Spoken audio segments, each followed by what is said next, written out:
through declamation competitions, public speaking, and hosting. I discovered not only my love for communication, but also a deep desire to connect with others in meaningful ways. These experiences laid the foundation for my current journey as a freelance professional in the fields of modeling, hosting, brand ambassadorship, and of course, pageantry. I have also earned the power of voice and advocacy, which I bring to every project and cause I support. As Miss Cosmo Philippines, I don't just represent myself.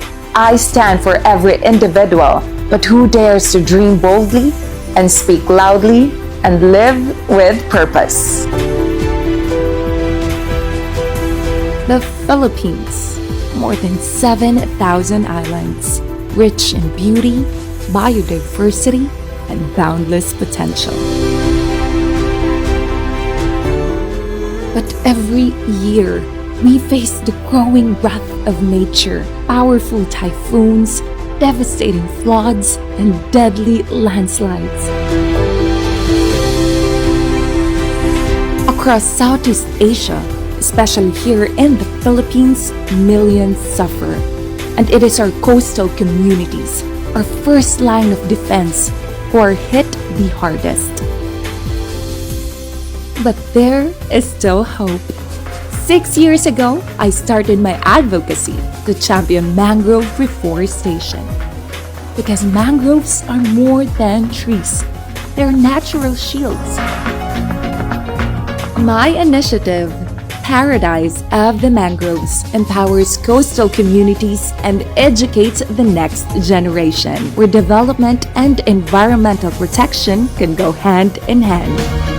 I have partnered with different LGUs, NGOs, and the provincial government of Sultan Kudarat to create programs that protect not just our province, but our shared future. And beneath these roots lies new life. These forests serve as nurseries for small fish, crabs, and even migratory birds. Join us, plant with us, and be part of the change. Let us rebuild paradise, one mangrove at a time. Kyong men, Miss Nuptem, Hoy Iyotat Kakakban. So mga kapolitika, inyo pong nakita at napanood itong tourism video ni Chelsea Fernandez kasi inabangan rin natin yung kanyang laban dito sa Vietnam sa mga susunod na araw. Kasi kitang-kita nyo naman na even doon sa MUPH ay masasabi natin na very explosive at pasabog yung kanyang naging performance doon. At marami rin nga ang mga namamangha sa kanya dahil pwede daw siyang maging Miss Universe high caliber na contestant sa mga susunod na taon. So along the way, kasi ito ay sumasali na rin sa mga international beauty contest, nahasa na rin siya ng tinatawag na karanasan. So siguro sa mga susunod na taon ay pwede na rin nating ipadala si Chelsea Fernandez bilang isang high caliber na contestant. So malaki kasi ang kanyang potential at kita naman yung kanyang performance doon sa MUPH. Pero yung ating pag-uusapan ngayon mga kapolitika ay meron kasing mga comment dito sa social media, even yung mga Vietnamese na nagsasabi na baka daw ipapanalo itong si Chelsea Fernandez dahil sa napakalakas na suporta ng mga Pilipino doon sa kakatapos lang na Miss Grand International at dito sa Miss Universe. So umaabot na mga millions yung reactions doon sa mga photos, sa mga videos niya. So siguro is nakita rin yun ng Miss Cosmo na pwedeng magamit itong si Chelsea Fernandez for the sake of popularity ng kailang beauty contest. Kasi aminin natin sa hindi, talagang hindi na pasikat ni Tata yung Miss Cosmo, yung nanalo sa 2024. At yung nakita rin naman natin na hindi rin naman umangat yung kanilang mga engagement, yung kailang mga likes, yung mga reactions nila, yung mga comments nila. At in fact ay nababash pa nga itong si Tata. So might as well na ngayon ay dapat hindi magkamali sa pagkorona sa pagpapanalo ng kailang winner itong papageant ni Bawang. So ang balita ngayon ay baka daw si Chelsea Fernandez ang ipapanalo ng Miss Cosmo dahil sa sobrang lakas ng popularity or ng engagement pagdating dito sa social media. Kasi 'di ba na-mention natin na sa Miss Grand International ay nasa 600,000 lang naman yung hinakot ni Emma Tiglao na mga followers doon sa kailang page.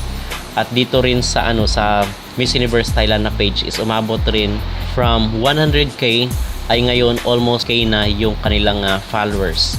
So imagine mga kapolitika, after doon sa yung pa-dinner nila na hindi natuloy dahil kinakailangan mag-react doon at then mag-follow ka doon sa page, ay napakalaki ng naidagdag dahil doon sa boto ni Atisa Manalo. So gustong gayahin rin ng Miss Cosmo yung strategy na paramihin at damihin pa yung kanilang mga followers dito sa kanilang mga social media, kasi dito na ngayon ang labanan sa mundo ng social media, kinakailangan na marami ang engagement. So in other words ay magagamit nila itong si Chelsea Fernandez para dumami at lumago yung kanilang mga social media platform. So yun ang balita at usap-usapan dito sa social media. Although hindi pa naman ito kumpirmado, pero ito yung mga bulong-bulungan at mga usap-usapan na itong si Chelsea Fernandez, kasi makikita rin naman natin na very deserved rin naman niya kung siya ang ipapanalo ng nasabing beauty contest. Okay, kasi business is business at kinakailangan nila na magkaroon ng maraming mga subscribers.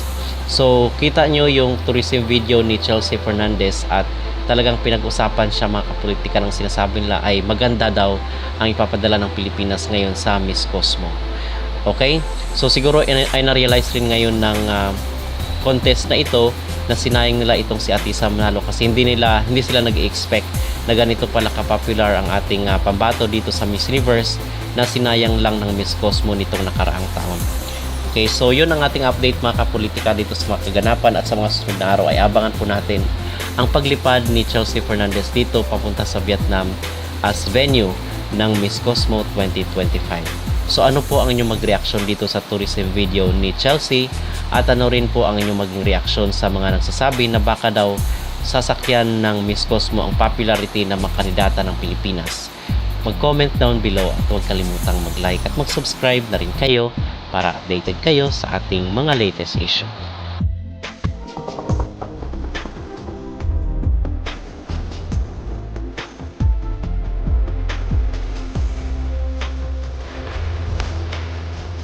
Hi, I am Chelsea Fernandez, Miss Philippines Cosmo, and welcome to the province of Sultan Kudarat, Philippines!